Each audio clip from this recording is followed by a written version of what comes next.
Look, we watch. You see, this guy, he's focusing the feeding for the zebra shark. And the other one, he's focusing for the stingray. And the other one, she is focusing for the guitar sharks. Because the guitar sharks, they cannot swim like here in the middle level of the water. They always stay at the bottom.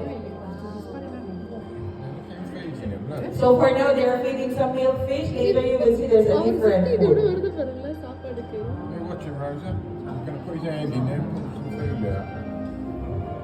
If you have a license, a diving license, you can do our predator dive at 7:30 in the evening. You can feed our stingray as long as you have a license.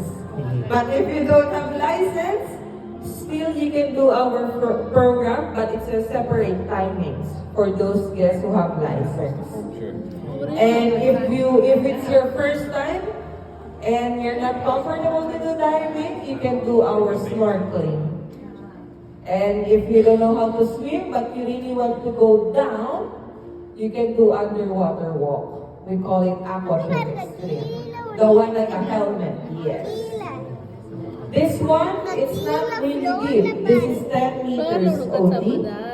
It's 72 meters long, 34 meters wide, and 10 meters deep. The water inside, it holds 11.5 million liters of natural seawater. It's 24/7, the water, it keeps changing. And we have filtration system to remove the large sediments and chemicals coming from the sea. Okay, if you don't have a question, I have a question.